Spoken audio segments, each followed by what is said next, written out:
10 pokok cahaya kehidupan yang akan membimbing setiap hamba untuk mendapati kemudahan, kenyamanan, dan kesuksesan hidup. Sifatnya larangan ya, larangan berzina. Ada kan orang yang karirnya hancur karena selingkuh? Ya, karena zina, banyak. Cukup amalkan satu surah ini dalam Al-Quran. Demi Allah saya katakan, lihat perubahannya kemudian. Cahaya akan muncul. Katanya ingin tenang, katanya ingin nyaman. Baik. Surah An-Nur berisi 10 pokok cahaya kehidupan. 10 pokok cahaya kehidupan yang akan membimbing setiap hamba,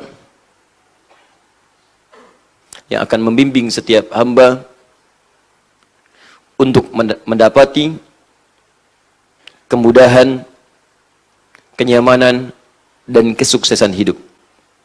Mudah, nyaman, sukses. Ada yang sukses tapi meraihnya sulit, prosesnya panjang. Maka kita sertakan kalimat mudah untuk bisa mendapatkan hal yang diraih tadi dengan begitu cepat. Ada yang cepat sukses tapi hidupnya nggak nyaman. Sukses tapi tidak bahagia gitu. Ibu pilih mana, Bu? Sukses tidak bahagia atau nggak sukses tapi bahagia? Nggak ada pilihan ketiga dan nggak usah maksa. Kira-kira mana? Sulit ya? Sulit karena kebahagiaan itu selalu melekat dalam setiap kenikmatan. Jadi kalau ada nikmat nggak ada bahagianya, itu tidak ternikmati dengan baik. Kayak orang sakit misalnya, ya sakit tapi tenang, atau sehat tapi gelisah. Pilih mana? Nggak bisa.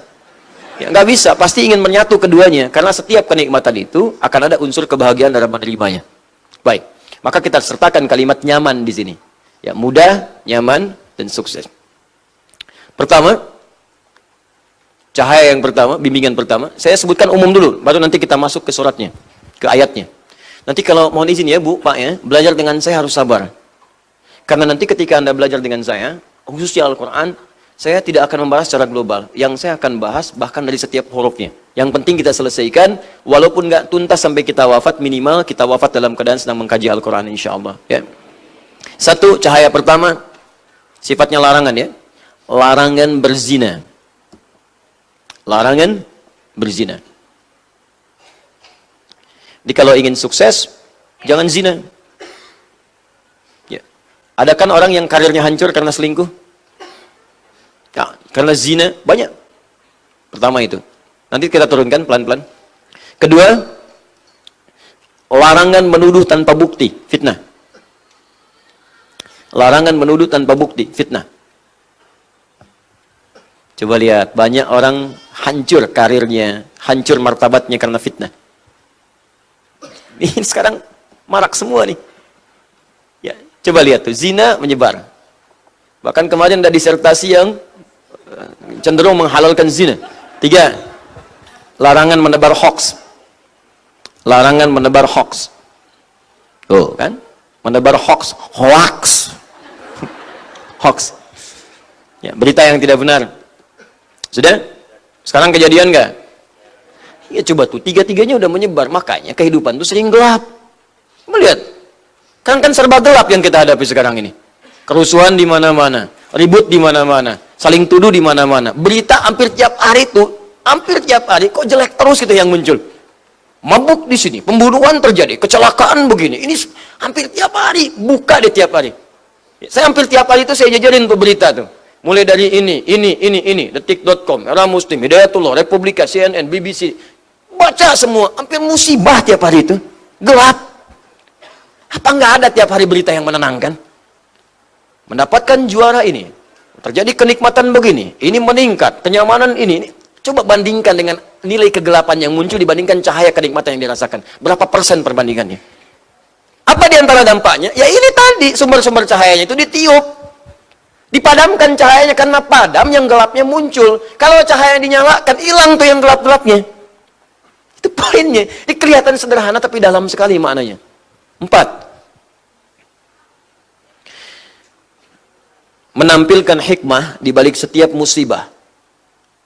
Menampilkan hikmah di balik setiap musibah. Biasanya kalau orang kena musibah kan suka merasa gelap kan? Tiba-tiba kena PHK gelap, pulang lunglai, padahal matahari terang, tapi badan jadi gelap gitu kan?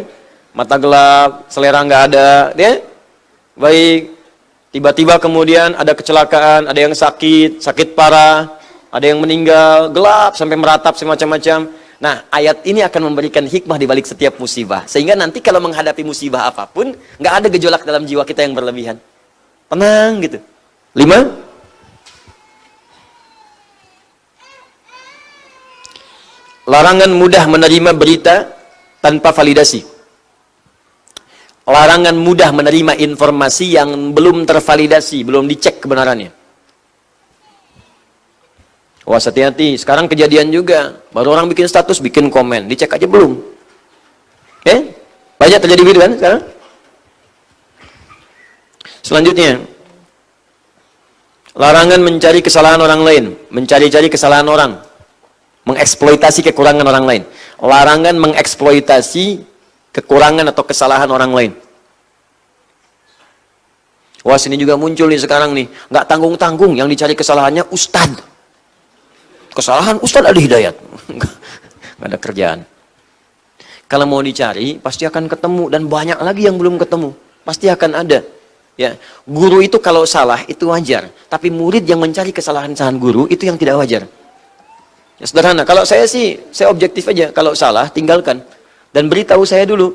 Kalau itu memang benar, nanti saya koreksi. Supaya koreksi itu menyebar di kalangan masyarakat. Bahwa ini salah.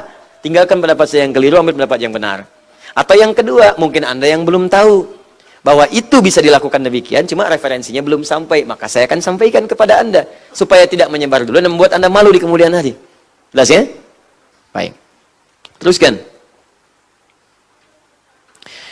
Juga menunjukkan besarnya dosa lisan yang sering dianggap kecil. Menunjukkan besarnya dosa lisan yang sering dianggap ringan, kecil. Sekarang orang berdusta kayak ringan ya. Padahal dampaknya besar. Mama pengen permen, ma. Mama lagi ngaji dulu. Permen, malu sama Pak Ustadz. Ntar mau beliin permen 1 truk. 1 truk tuh. Itu yang terbayang di anak itu langsung 1 truk, Bu. Pak. Kelihatannya sederhana, tapi kalau Anda nanti nggak koreksi itu, dia akan biasakan. Kalau dia jadi orang tua, kalimat itu akan dipakai lagi. Dan dia dari kecil terbiasa mendengar yang salah. Ya, antum kalau memang mau bekerja, bilang bekerja. Jangan bilang main dulu ke depan. Nana, ayah mau pergi dulu ya. Ayah mau kemana? Ikut. Wah, enggak, ayah cuman ke depan aja. Padahal mau kerja jauh, bilang aja pergi jauh. Supaya langsung memberikan pelajaran kepada dia. Dengan kalimat-kalimat yang indah, ajak main dulu, ceritakan dulu. Ayah mengajar dulu ya, dengan mengajar ini, ayah bekerja dulu dengan kerja ini, nanti adek insya Allah pulang bisa dapat mainan, kita bisa main lagi, kita bisa jalan-jalan lagi, kita bisa mengaji bersama. Kalau ayah nggak bekerja, kita nggak bisa melakukan itu lagi. Buat dia mengerti dengan bahasanya. Setelah itu pamit, itu lebih elegan, lebih bagus dibandingkan membuat kalimat-kalimat yang tidak nyata. Ya, jangan tunjukkan sesuatu yang tidak benar, walaupun pada anak kecil. Ya, anak kecil kalau diajari yang tidak benar, dewasanya dia akan terbiasa dengan ketidakbenaran itu. Nanti besok-besok LKS yang 10.000 dia bilang 100.000. Itu balasan dari permen 1 truk tadi.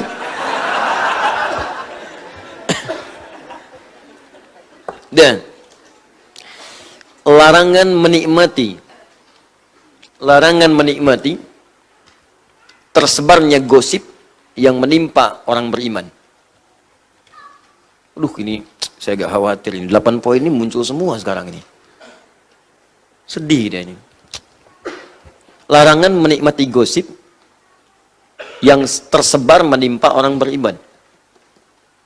Coba sekarang Anda lihat berita nih. Betapa banyak orang beriman itu digosipkan. Bahkan dicela. Berapa banyak ulama sekarang dicela. Betapa banyak ustadz-ustadz direndahkan. Ada yang bikin karikatur, ada yang mencela, ada yang bikin kalimat satir. Ya, ada yang macam-macam. Dan lebih aneh lagi, ada yang menikmati itu. Dan dia bangga menikmati itu sebagai seorang muslim. Itu aneh. Itu dampaknya bisa memadamkan cahaya. Makanya kegelapan banyak muncul. Datang sini, ribut. Padahal mau ngisi pengajian, ribut.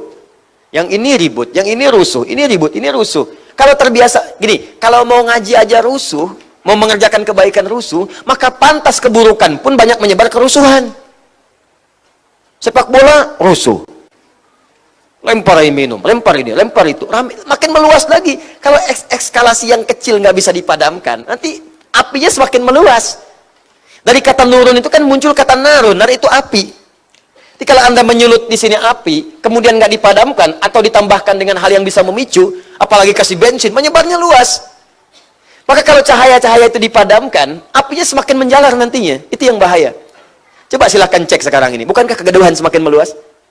Levelnya kecil, jadi luas, jadi luas. Sekarang antar negara, pindah ini, pindah itu. Kita mau sampai kapan begini? Cukup amalkan satu surah ini dalam Al-Quran. Demi Allah saya katakan, lihat perubahannya kemudian. Cahaya akan muncul.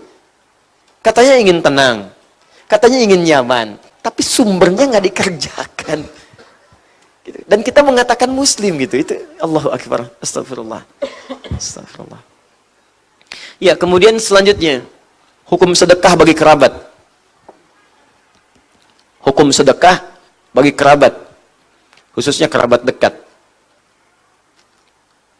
Nanti kita akan lihat bagaimana cahaya yang muncul dari kemuliaan sedekah. Insya Allah. Indah sekali. Anda nggak tahu kapan Anda wafat. Ketika Anda wafat, tiba-tiba anak paman yang Anda santuni dulu sekarang jadi direktur. Anak Anda diangkat kemudian. Ya, anak bibi yang dulu Anda cuman bayari SPP-nya, tiba-tiba Masya Allah sekarang jadi punya kedudukan. Tiba-tiba Anda yang wafat, anak Anda dirawat oleh dia. Banyak terjadi. Nah, itu diantara fungsi sedekah. Bagaimana cara sedekahnya? Apakah harus selalu dengan uang? Belum tentu. Nanti kita akan lihat rumusnya saat masuk kepada ayat-ayatnya. Yang terakhir 10. Nah ini. Menghadirkan kunci harmoni dalam rumah tangga. Menghadirkan kunci harmoni dalam rumah tangga. Bagaimana kita mendapati kehidupan rumah tangga yang harmonis dari surah ini.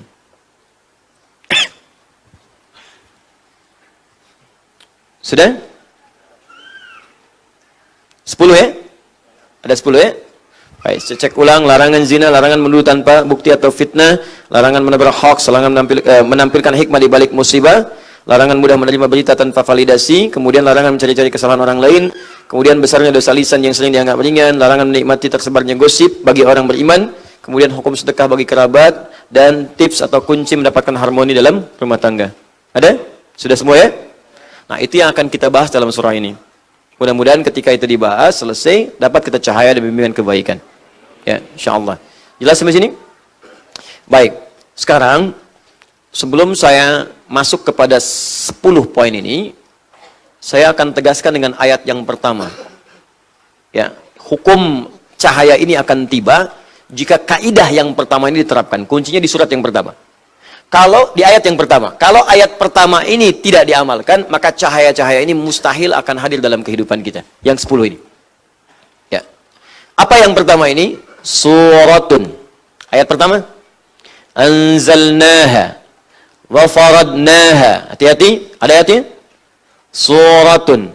Anzalnaha wa faradnaha. Sekarang kami akan turunkan satu surah. Sudah? Dan kami wajibkan bagi kalian untuk mengamalkan semua isinya. Awas.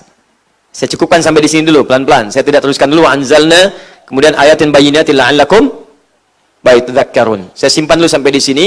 Saya cukupkan sampai kalimat faradnaha dulu. Saya berhenti sampai di sini dulu. Lihat sini. Suratun. Kata Allah sekarang, saya turunkan satu surah. Dengan 10 poin tadi. Kalau dikaitkan dengan nama suratnya, sekarang begini cara menerjemahkannya. Sekarang saya turunkan satu surah yang isinya berupa cahaya-cahaya kehidupan yang akan membimbing engkau mendapatkan kemudahan, kenyamanan, dan kesuksesan dalam hidup. Wa faradnaha. Tapi jika engkau ingin mendapati semua itu, maka engkau wajib mengamalkan semua tuntunan dari hukum-hukum yang saya turunkan di seluruh ayat di surah ini. Paham sampai sini? Baik, maka kaidah dasar pertama di surat An-Nur, jika Anda ingin mendapatkan semua bimbingan-bimbingan cahaya tadi, maka kita harus siap mengamalkan setiap huruf yang disebutkan oleh Allah yang mengerangkai ayat-ayat di surah An-Nur ini. Sebelum kita bahas semua hukum-hukumnya, saya ingin ambil komitmen dulu dari seluruhnya. Jika ada yang tidak sepakat, saya tidak akan membahas ayat ini satu pun, bahkan setiap hurufnya. Pertanyaan pertama, Siap kita mengamalkan semua hukum Allah di ayat ini? Siap insya Allah? Baik, kalau sudah siap, maka insya Allah saya akan siapkan sebuah kurikulum. Dari kurikulum ini saya akan buat intisari termasuk yang sekarang. Nanti setiap akan masuk bahasan-bahasan baru, saya berikan kepada Anda sinopsisnya supaya jadi bekal kita untuk pelajari lagi di rumah setelah kita mempelajari materi-materi kita.